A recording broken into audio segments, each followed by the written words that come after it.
আসসালামু আলাইকুম, স্বাগত জানাচ্ছি মেহের ইসলাম কিচেনে। কেমন আছেন সবাই? আশা করি ভালো আছেন। আল্লাহর অশেষ রহমতে আমিও ভালো আছি। বন্ধুরা, ফিরে এলাম নতুন আরেকটি রেসিপি নিয়ে। আজ আপনাদের রান্না করে দেখব মসুর ডালের চচ্চড়ি বা ভুনা রেসিপি। আশা করি রেসিপিটা আপনাদের ভালো লাগবে। তো বন্ধুরা, স্কিপ না করে পুরো ভিডিও জুড়ে সাথে থেকে মসুর ডালের ভুনা রেসিপিটি দেখে নেওয়ার অনুরোধ রইল। চলুন মূল রেসিপিতে যা।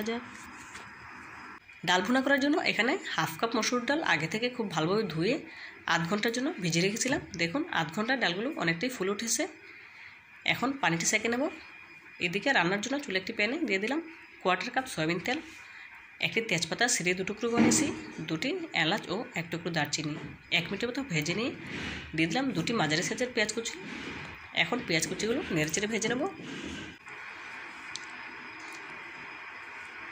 দেখুন বন্ধুরা, পেঁয়াজগুলো আমার ভাজা হয়ে গেছে। এ পর্যায়ে এর সাথে অ্যাড করে দেবো আগে থেকে ভিজিয়ে রাখা মসুর ডালগুলো। পানিটা ঝরিয়ে নিয়েছি। এখন ডালগুলোকে পেঁয়াজের সাথে নেড়েচেড়ে ভেজে নেব। চুলার আঁচ মিডিয়াম হিটে রেখেছি।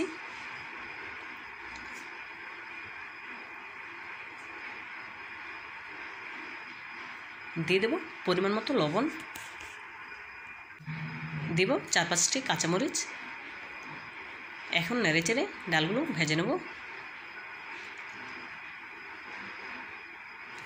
তো বন্ধুরা, আপনাদের কাছে ছোট্ট একটি রিকোয়েস্ট রইল, যারা আমার ভিডিওটিতে এখনও লাইক দেননি প্লিজ একটি লাইক দিয়ে দেবেন। আর যারা আমার চ্যানেলে নতুন ভিজিট করেছেন চাইলে চ্যানেলটি সাবস্ক্রাইব করে আমার পাশে থাকতে পারেন এরকম নিত্য নতুন রেসিপি পাওয়ার জন্য। অলরেডি যেটা সাবস্ক্রাইব করে নিয়েছেন আপনাদেরকে জানাই অসংখ্য ধন্যবাদ। দেখুন বন্ধুরা, এ পর্যায়ে ডালগুলো আমার ভাজা হয়ে গেছে। এখন এর সাথে অ্যাড করে দিয়েছি 1 চা চামচ আদা বাটা ও 1 চা চামচ রসুন বাটা। এখন আদা রসুনের বাটাগুলো ডালের সাথে নেড়ে ভেজে নিচ্ছি, এতে করে আদা রসুনের কাঁচা গন্ধটা চলে যাবে। দেখুন, আদা রসুন দেওয়ার পরে 2 মিনিটের মতো নেড়েচেড়ে ভেজে নিয়েছি। এখন এর সাথে সামান্য একটু পানি অ্যাড করে দেবো, যেহেতু আমি শুকনো মশলা অ্যাড করবো সেজন্য।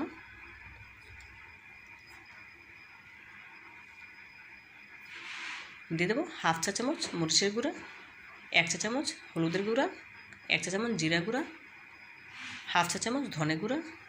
ঝালটা আপনারা আপনাদের স্বাদ মতো দেবেন। যে যেমন ঝাল খান সে অনুযায়ী ঝালটা দেওয়ার চেষ্টা করবেন। দেখুন বন্ধুরা, মশলাটা কিছুক্ষণ কষিয়ে নেওয়ার পর দিয়ে দিলাম একটি মাঝারি সাইজের টমেটো পেস্ট। আপনারা চাইলে এখানে টমেটো সসও দিতে পারেন, কোনো অসুবিধা নেই।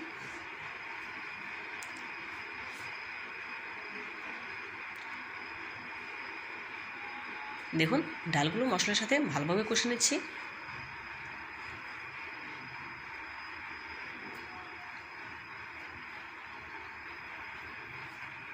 ভালোভাবে কষিয়ে নেওয়া হয়ে গেলে এখন এর সাথে 1 কাপ পরিমাণ পানি অ্যাড করে দেব।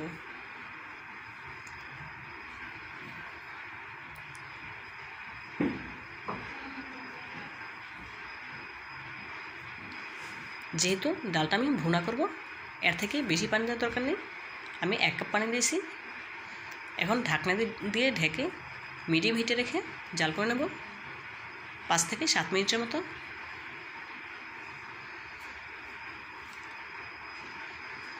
বন্ধুরা, এই ডাল রান্নাটা একদম সহজ, খেতে কিন্তু দুর্দান্ত স্বাদের হয়। আপনারা অবশ্যই আমার এই রেসিপিটি ফলো করে মসুর ডাল এভাবে ভুনা করে খেয়ে দেখবেন, খুব ভালো লাগবে ইনশাআল্লাহ। বন্ধুরা, ফিরে এলাম 7 মিনিট পর।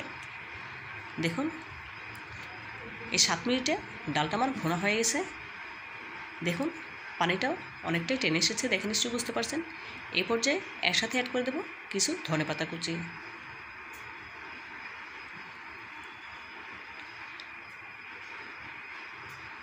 দেখুন, কিছুটা ধনেপাতা কুচি অ্যাড করে দিলাম। এখন একটু নেড়েচেড়ে চুলাটা বন্ধ করে দিয়ে চুলা থেকে নামিয়ে নেব।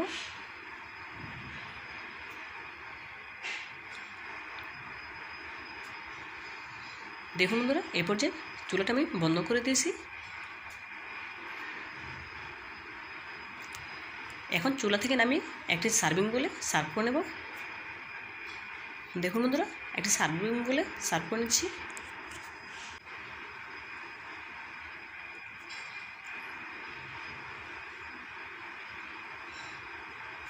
দেখুন বন্ধুরা, মাশাআল্লাহ, মসুর ডাল ভুনা রেসিপিটা দেখতে কতটা সুন্দর এবং লোভনীয় হয়েছে দেখে নিশ্চয়ই বুঝতে পারছেন। তো বন্ধুরা, আমার এই রেসিপিটি ফলো করে আপনারা একবার হলেও বাসায় ট্রাই করবেন। আজকের মতো বিদায় নিচ্ছি। আল্লাহ হাফেজ।